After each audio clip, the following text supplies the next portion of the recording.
Kota Cirebon, sebuah nama kota di Indonesia yang pastinya sudah tidak asing lagi terdengar di telinga. Dilihat dari letak geografisnya, kota Cirebon merupakan kota perbatasan dari dua provinsi, yaitu Jawa Barat dan Jawa Tengah. Maka tak heran jika tradisi daerah ini mengalami perpaduan antara tanah Sunda dan tanah Jawa. Meskipun demikian, kota yang kerap kali dijuluki kota udang ini masih menyimpan beragam peninggalan bersejarah dan tetap menjaga nilai tradisi peninggalan para leluhurnya.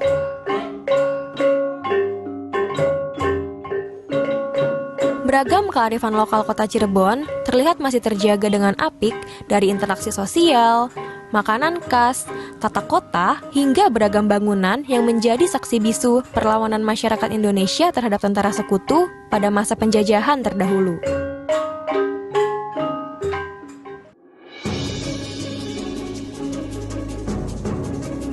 Yap, Cirebon memiliki 3 buah keraton dengan urutan tertua, Keraton Kasepuhan, kemudian Keraton Kanoman, dan Keraton Kacirebonan. Ketertarikanku akan Keraton Kasepuhan membuatku melangkah ke sana.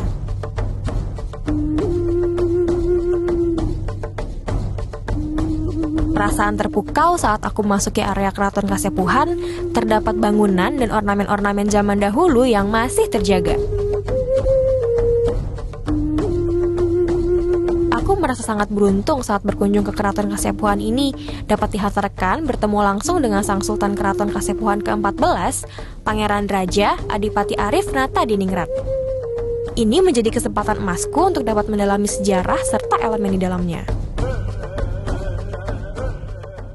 Selamat siang, Pak Sultan. Selamat siang, selamat datang di Keraton Kasepuhan Cirebon. Iya, Pak. Terima kasih sudah meluangkan waktu ya, Pak, untuk datang ke sini. Silakan duduk, silakan. Iya, Pak. Nah, saya mau tanya-tanya sedikit nih, Pak, tentang kota Cirebon, khususnya di Kesultanan Kasepuhan ini. Boleh ya, Pak ya? Boleh, Iya. silakan. Saya mau tahu dong, Pak, tentang sejarah yang ada di Kesepuhan ini tuh apa ya, Pak? Ya, jadi kita tahu bahwa Republik Indonesia ini kaya dengan sejarah dan budayanya ya. Iya. Di antaranya adalah di Cirebon ini.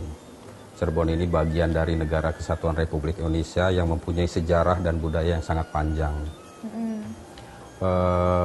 Cirebon sudah 600 tahun lalu itu sudah dikenal oleh bangsa-bangsa lain. Laksamana Cheng Ho pada abad 14 itu pernah datang ke Cirebon juga dengan 300 armadanya. Kemudian abad ke-15 Cirebon ini juga sudah menjadi jalur perdagangan sutra dunia. Dari Persia, dari India, kemudian dari Tiongkok, dari Malaka, dari Pasai, itu juga ke Cirebon. Jadi banyak sekali bangsa-bangsa lain itu ke Cirebon ini. Kemudian abad ke-15 Cirebon berdiri menjadi Kasultanan Cirebon ini, gitu. Yaitu dengan namanya Kasultanan Cirebon yang wilayahnya mulai dari Cirebon, Jakarta sampai dengan Banten, gitu ya. Itu didirikan oleh Sunan Gunung Jati dan Syekh Syarif Hidayatullah, itulah pendiri dari Cirebon ini. Nah, itu didirikannya itu di sini di Komplek Keraton Kasepuhan, namanya Dalem Agung Pakungwati. Disitulah tempat tinggalnya Pangeran Cakrabuana dan Sunan Gunung Jati. Nah, sekarang saya penerus dari Sunan Gunung Jati adalah yang ke-19, kalau saya sekarang sebagai Sultan Sepuh ke-14. Kesultanan yang ada di Kesepuhan ini ciri khasnya apa ya, Pak ya, yang ada di keraton ini? Pertama adalah di sini ada namanya Kuta Kosod dan Dalem Agung Pakungwati ya. Jadi itu yang pertama dibangun oleh Pangeran Cakrabuana dan kemudian diteruskan oleh Sunan Gunung Jati. Itu arsitektur bangunan di abad ke-15, yaitu arsitektur Majapahit. Itu dengan bata merah. Arsitektur bata merah ini adalah arsitektur Majapahit dan arsitektur Tarumanegara. Itu pakainya bata merah. Nah, yang kedua adalah di era Panembahan. Jadi komplek Keraton Kasepuhan ini luasnya 25 hektar. Tapi bangunannya tidak sejaman. Jadi ada yang abad ke-15, abad ke-16, ke-17 sampai dengan abad ke-21. Gitu. Masing-masing era, masing-masing sultan itu membuat karya-karyanya masing-masing. Begitu ya. Ini tempat tinggal sultan ini. Kalau ini usianya sudah 300 tahun ini. Gitu. Ini semuanya asli, hanya catnya yang sudah tidak asli lagi. Bangunannya masih asli.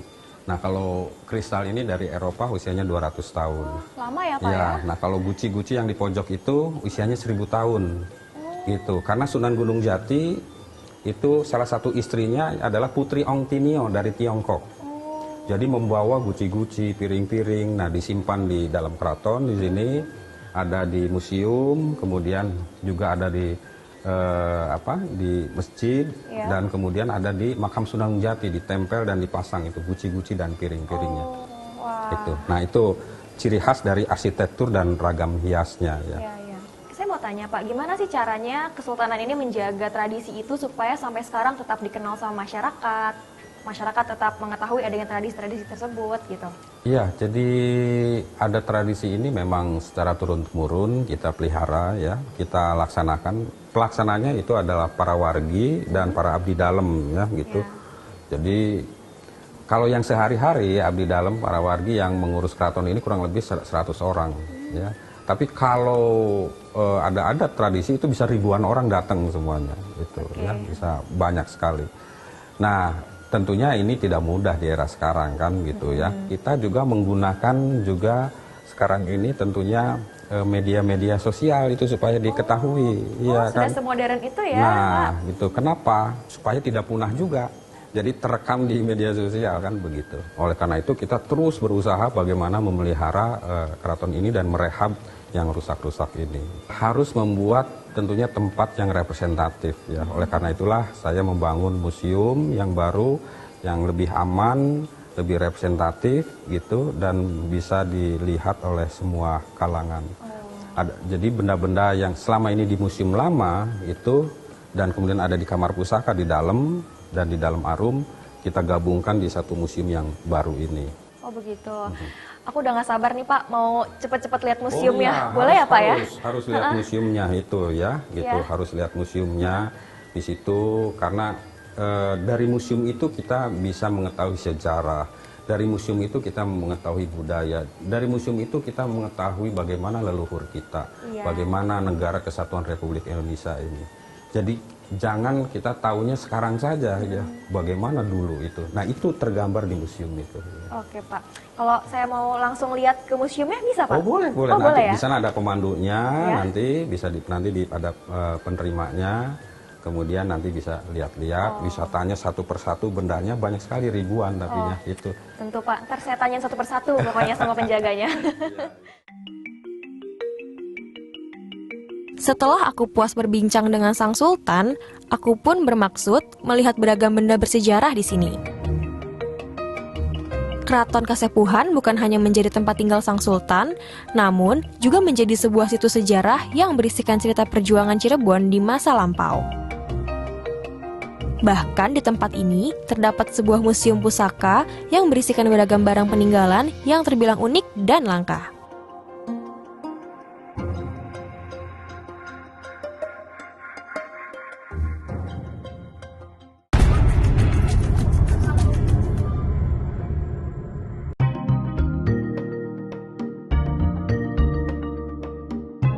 Museum Pusaka Keraton Kasepuhan merupakan museum pertama keraton bernuansa modern di Indonesia. Kurang lebih 2.000 benda pusaka dari beberapa era kerajaan Cirebon dan Jawa Barat dipamerkan dalam museum pusaka ini.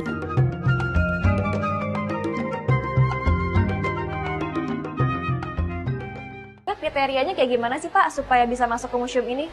Sebetulnya kalau yang kriteria disebut benda pusaka itu benda yang umurnya di atas 50 tahun. Bahkan ada ya yang sampai 600 tahun gitu.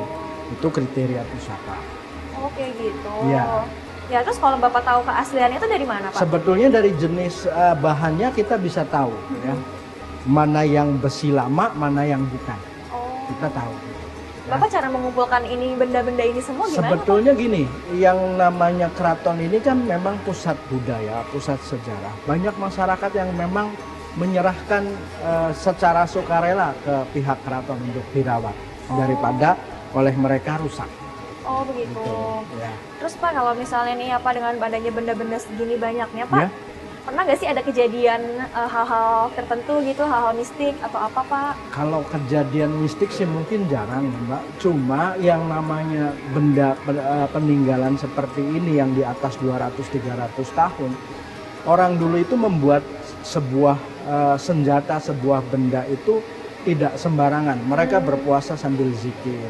Dan secara ini karena energi si pembuat itulah yang masuk sebetulnya. Oh gitu. Gitu. Pak, aku mau tanya Pak, kalau Ya. di sini itu benda-benda yang paling istimewa tuh apa ya Pak? Oh iya, kita lanjut ya. Oh ini benda yang paling istimewa di Ya, sini. inilah benda yang paling istimewa sebagai ikon daripada Keraton Kasepuhan. Oh begitu. Namanya kereta Singabarong. Ini kereta kencana. Emangnya apa sih Pak yang dianggap ini jadi istimewa?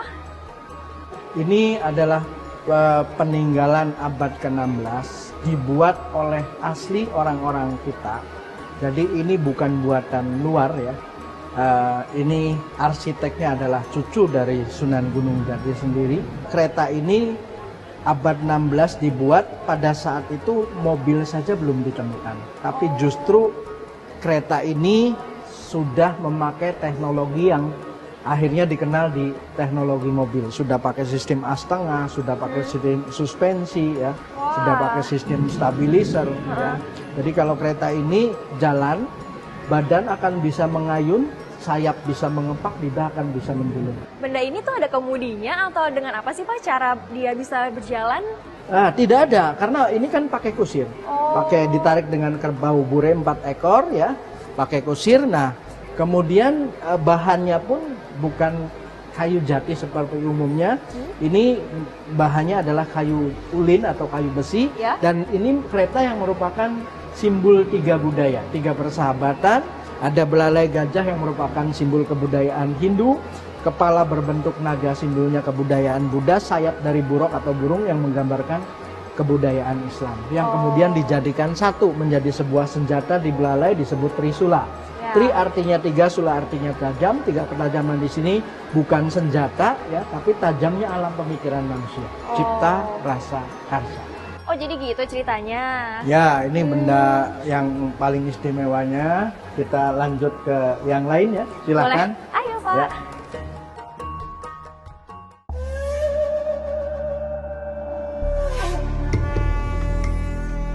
Sudah menjadi paradigma tersendiri di masyarakat bahwa benda pusaka senantiasa diidentikan dengan hal mistis. Benda peninggalan masa lalu yang berisikan cerita ataupun menyisakan kekuatan dari pemiliknya yang terdahulu. Tak heran jika benda bersejarah ini memiliki keistimewaan sehingga membuatnya diperlakukan secara khusus baik dari segi perawatan hingga penyimpanan yang tak bisa sembarangan. Jadi ada perawatan khusus gak sih Pak untuk merawat semua benda-benda di museum ini? Sebetulnya kalau untuk khusus misalkan setiap 35 hari sekali, setiap malam Jumat Kliwon, kereta kencana ini harus pakai kalung bunga melati. Ya. Terus ada sumping, artinya sumping itu anting Ya. dari mawar dan melati. Ya. Kemudian biasanya ada sajen seperti ada daging, ada cabai, ada segala macam lah. Ya. Nah kemudian kita asepin dengan kemenyan atau dengan kup gitu ya. Oh Ya, begitu. itu perawatan khususnya. Lalu sajennya ditaruh di tengah sini? Di tengah, di bawah biasanya, Oh, di di bawah bawah kereta. situ. Ya. Oh. Nah biasanya ditaruh setelah asar, malam Jumat itu ya, Kamis sore asar ditaruh, besok setelah asar, besok sehari Jumat setelah asar baru diambil lagi. Biasanya ya, makanan itu dimakan oleh kita. Oh gitu. Memangnya kalau nggak dilakukan ritual, terus akan terjadi apa Pak biasanya? Sebetulnya kalau terjadi sesuatu sih untuk langsung tidak. Tapi kadang-kadang kalau tidak dilakukan seperti itu, orang yang biasa merawat juga kadang-kadang dimimpikan begitu, ditemuin ada yang menemuin, yang minta ini kita minta begini, minta begitu. Gitu. Oh, itu pernah terjadi ya Pak ya? Pernah terjadi. Wah. Yang bersihin kereta aja kadang-kadang pernah, kalau tidak bersih itu sakit biasanya. Oh begitu. Iya. Pernah. Berarti harus benar-benar bersih ya Pak ya? Oh baiklah kalau begitu Pak. Tadi kan saya juga udah nanya-nanya ya Pak ya soal sejarah keraton ini. Terus sekarang di sini juga Bapak udah kasih tahu tentang pusaka-pusaka yang ada di sini. Sekarang aku masih penasaran nih Pak tentang tari sintren. Oh iya. Sebuah budaya pesisiran ya. Memang sekarang ini bisa langsung mbaknya ke keraton ke Cirebonan saja. Kalau sore seperti ini biasanya ada pementasan tentang sintren. Silahkan. Di sana ada pasti ketemu dengan orang-orang di sana. Silahkan Pak, ya. gitu. Terima kasih banyak ya Pak ya. Ya. Mari Pak. Ya, silakan.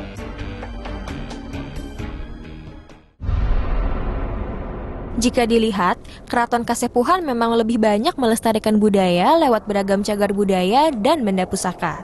Sedangkan Keraton Kacirebonan berupaya melestarikan budaya lewat edukasi yang melingkupi seni tradisional Cirebon.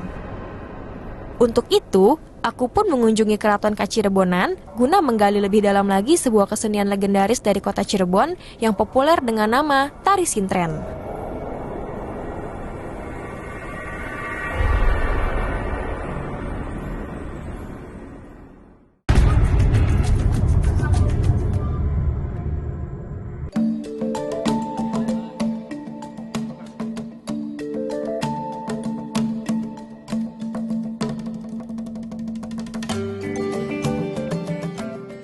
Tarian sintren merupakan sebuah seni tari tradisional dari Cirebon yang mengandung unsur magis.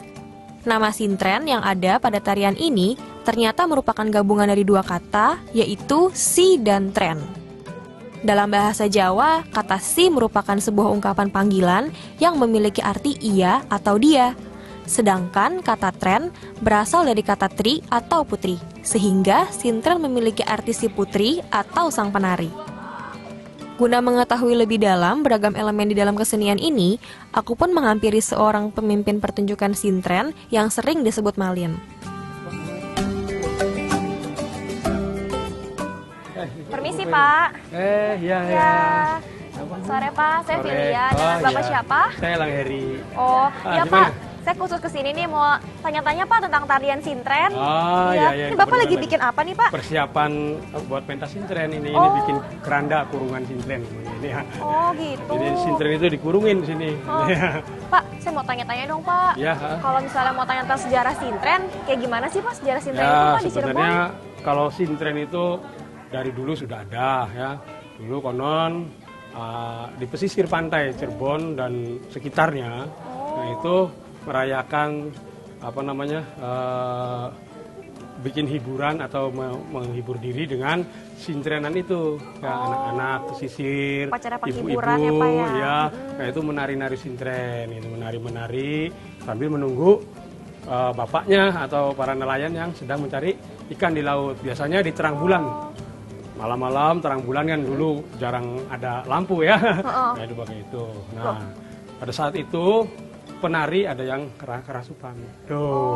Itu awalnya sintren. Kenapa sintren itu trans? Nah itu akhirnya berarti sekarang. Kalau begitu suka ada unsur mistis ya dong Pak ya kalau sampai ada yang kesurupan? Ya, dulunya seperti itu sejarahnya. Dan akhirnya sekarang digunakan oleh dalang.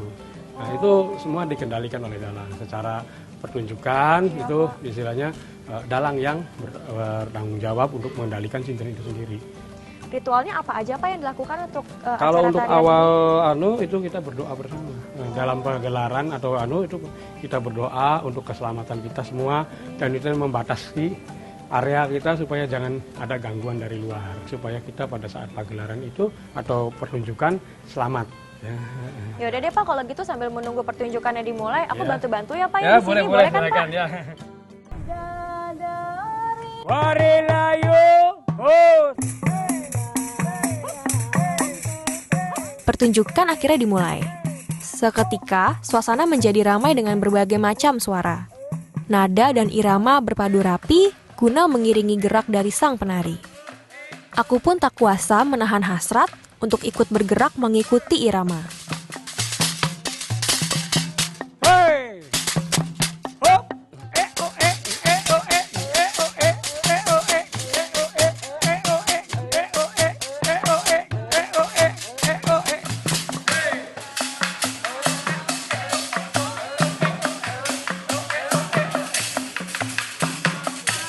Marilah yuk. Hoi. Hoi. Rasa heranku bertambah besar ketika melihat penari dimasukkan dalam keadaan terikat ke dalam sebuah kurungan yang memang menjadi bagian dari pertunjukan guna menampilkan atraksi yang mengagumkan.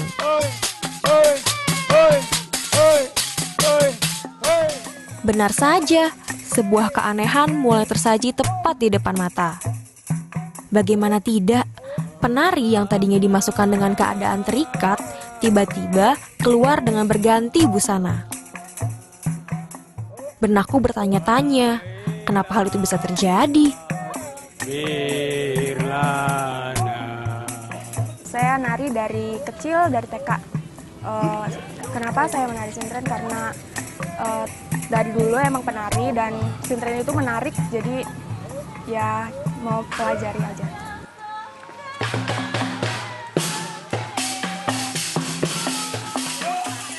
Nilai magis semakin terasa tatkala aku melihat sebuah gerakan dengan ekspresi yang menandakan ketidaksadaran dari sang penari. Beragam aksi janggal mulai tersaji, di saat beberapa orang melemparkan uang ke badan penari dan seketika membuat penari tak sadarkan diri.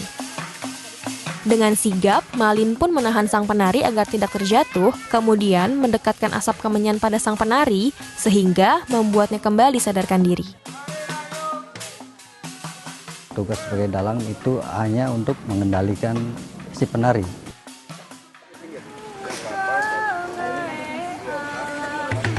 Paman bibi aja marah. Keseluruhan rangkaian sudah aku lewati, dari mulai keberadaan keraton, benda pusaka, hingga tarian yang mengandung sejuta misteri. Memaksaku percaya dengan beragam hal di luar nalar dan logika. Memang banyak hal di luar nalar manusia yang menimbulkan banyak tanya. Inilah misteri.